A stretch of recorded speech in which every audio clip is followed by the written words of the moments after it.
తిరుమల అన్నప్రసాద కేంద్రంలో టీటీడీ అనిల్ కుమార్ సింఘాల్ తనిఖీలు చేశారు. గత సంవత్సరం నుంచి అన్నప్రసాదాల రుచి పట్ల భక్తులు సంతోషం వ్యక్తం చేస్తూ అధిక విరాళాలు ఇచ్చినట్లు ఈవో చెప్పారు.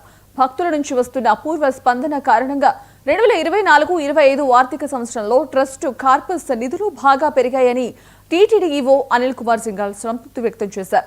తరిగొడ్డ వెంగమాంబ అన్నప్రసాద కేంద్రంలో తనిఖీలు నిర్వహించారు.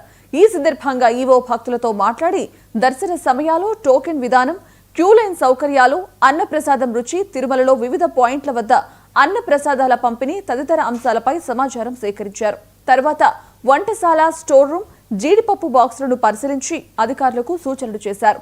ఈ తనిఖీలో అన్నప్రసాదం deputy EO Rajendra, special catering అధికారి శాస్త్రి తదితరులు పాల్గొన్నారు.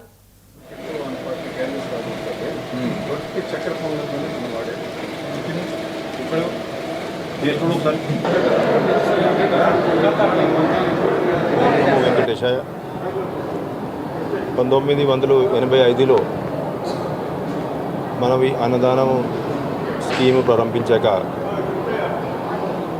94లో ఈ అన్నదానం ట్రస్ట్ అనేది ఏర్పాటు చేయడం జరిగింది. మన హిందువులందరూ కూడా అన్ని రకాలైనటువంటి దానంలో అన్నదానం అనేది శ్రేష్టమైనటువంటి భావిస్తారు.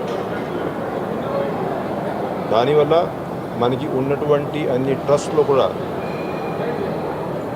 ఎస్వి అన్నదానం ట్రస్ట్లో వచ్చేటువంటి స్పందన, వచ్చేటువంటి డొనేషన్స్ చాలా ఎక్కువ వస్తుంటాయి.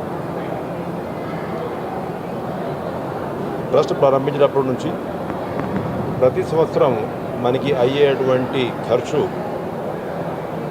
స్టార్టింగ్లో కార్పస్ అమౌంట్ లేదు కాబట్టి టీటీడీ నుంచి గ్రాంట్ రూపకంగా మనం ఈ ట్రస్ట్కి ఈ అన్నదానం స్కీమ్ మీద ఇవ్వడం జరుగుతూ ఉండేది. 2018-19 లాస్ట్ ఇయర్ ఆ సంవత్సరం మనం ఎంత కొంత డబ్బు టీటీడీ జనరల్ ఫండ్స్ నుంచి అన్నదానం స్కీమ్ కోసం ఇవ్వడం జరిగింది. అప్పుడు నుంచి ఈ ట్రస్ట్లో ఉన్నటువంటి కార్పస్ ఏదైతే ఉందో దాని మీద వస్తున్నటువంటి ఇంట్రెస్ట్ ఇన్కమ్, రెవెన్యూ ఇన్కమ్ అవన్నీ మనం చూసుకున్నట్లయితే ఇప్పుడు ఈ ట్రస్ట్ సెల్ఫ్ సఫిషియెంట్ 2019-20 నుంచి సెల్ఫ్ సఫిషియెంట్ అయింది.